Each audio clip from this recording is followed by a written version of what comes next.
Anh nhớ tụi mình hả chị á? Hả? Anh nhớ tụi mình hả? Đi trước đi. Đường lên bản Cô Vai. Nó là bên chỗ tôi chả là tay tôi cho nó trên một chiếc tàu đó bên mình ở lò ha, trên một chiếc tàu là bên rồi nó tàu đây là lấy tôi tàu bên rồi.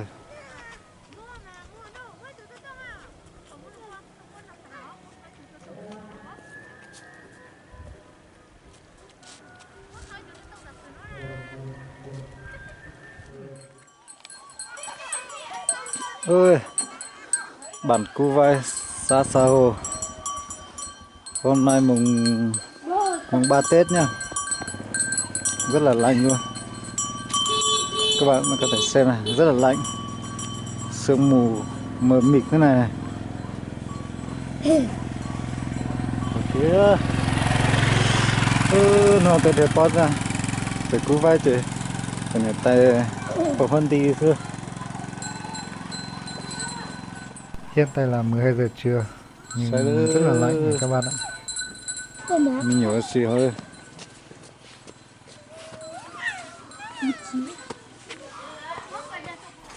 Trẻ con này đây là không biết lạnh thế nào. Có hơn thì chỉ bỏ là chi thôi.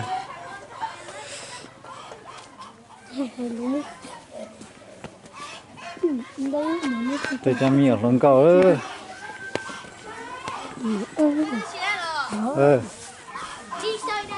Chị muốn gì đó? Chị muốn lần trắng. Cho con này chị lần trắng. Cho họ em tôi muốn lần trắng này nè. Cái chị là bé bé nhá, trả hả? Đi. Các bạn có thể nhìn thấy này, cây cột điện ở đây là do Hoa hậu Mỹ Linh lên dựng cho bản Cô Vai vào năm 2017. Bỏ hôn tí này. Hả? Bỏ hôn tí từ tay lấy là sẽ bỏ chị. Trong tuần tí này. Điên tỉ. Hả? Ở điên tỉ. Chị hãy bỏ có. Hả? Thế là có bỏ có bỏ. Này. Bỏ. Bỏ. Hả? Dạ, tôi Bố. Ai coi điện này?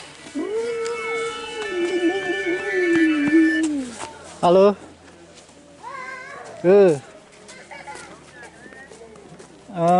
Đang xuống. Lên đâu rồi? Không biết là đường lên nhà cậu rồi. Nhà cậu ở đâu? Cái gì? Lên chỗ hắn xe hả nhỉ?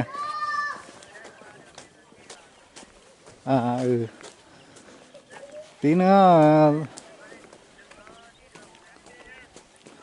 tớ không nhớ đường á. Tớ sơ vào là cậu không ở nhà thôi.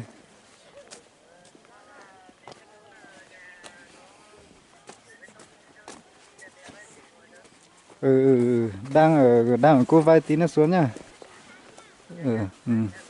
Trên này lạnh lắm, dưới kia nóng không? Nên tôi bên này chết cống bao giờ rồi.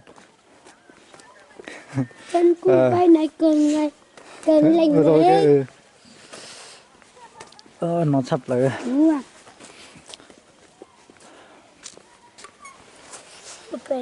Bản Cô Vai rất là lạnh luôn, sương mù mờ mịt.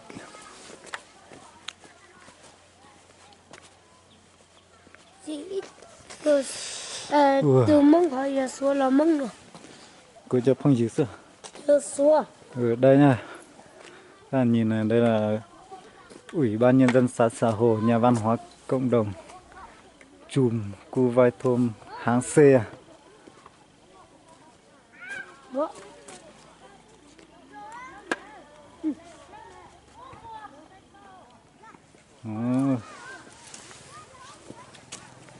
Không nhìn thấy gì hết. Chỉ bỏ gì đấy. Liên liên vậy đó. Có tin này phải lôi tỏ ca liên liên rồi xây cái lòi á. Không sẽ bỏ đây à?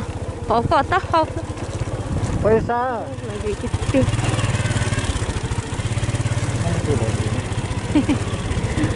Tôi làm gì ô?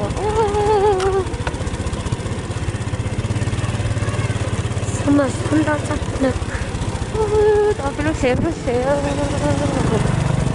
có phút cái đang số cái gì mà Một thật cái sự tiện cái kia này, một cái đấy. mà thực tiện thì em là thật to đi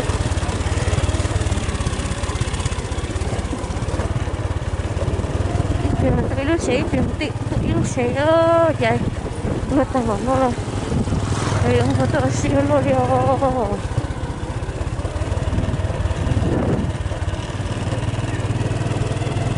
còn con đi lên nữa còn đi lên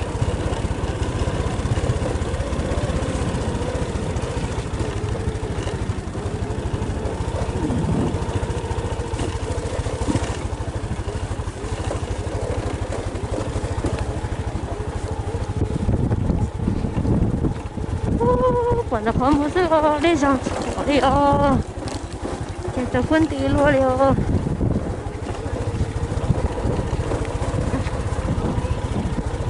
tiếp liền mà tôi lúc sẽ tiếp liền tôi lúc sẽ sửa tôi có không có tổng nó trả xuống của tôi luôn đi luôn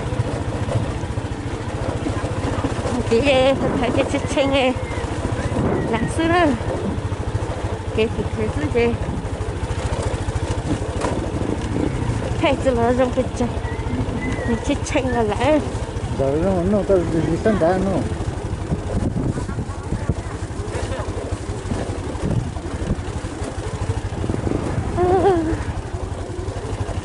đến lúc thì sao tôi sẽ rồi nó thì tôi lấy mỗi phát đi phát chơi lúc rồi cho chấm mình nghỉ tôi sẽ đi chơi lại tôi sẽ đừng có kiếm tôi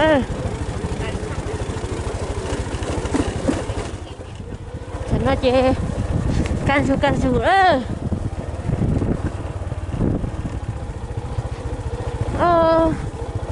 can dù đó người ta nó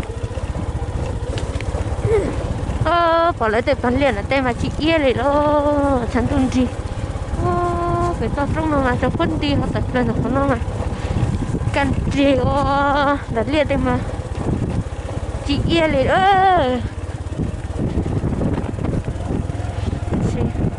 một cái phải dẫn thật thao vậy thay cho nó từ ấy thì sẽ chơi nó họ tập gì đó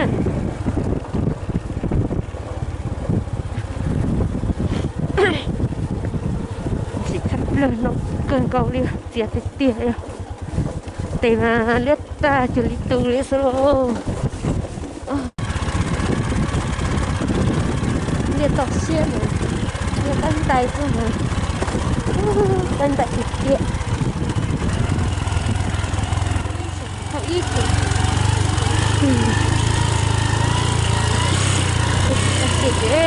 thì nó cho nó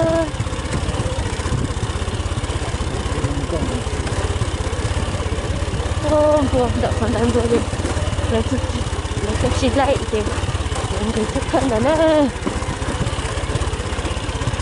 thì mình sẽ nó cho nó lấy cái xịt lại ơi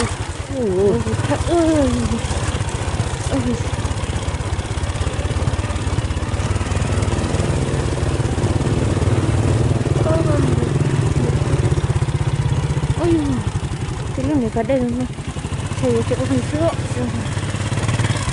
này nữa mình nói ơi đây rồi mình nói ơi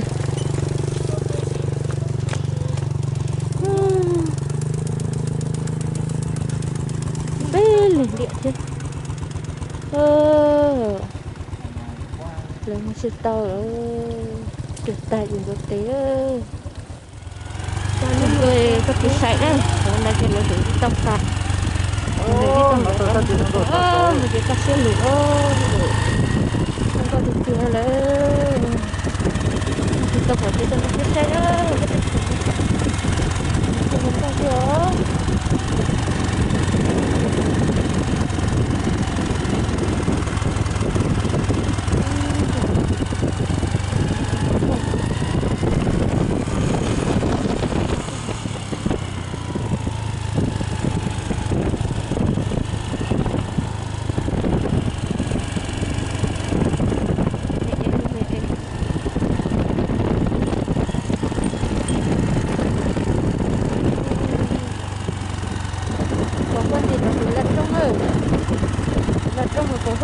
Ừ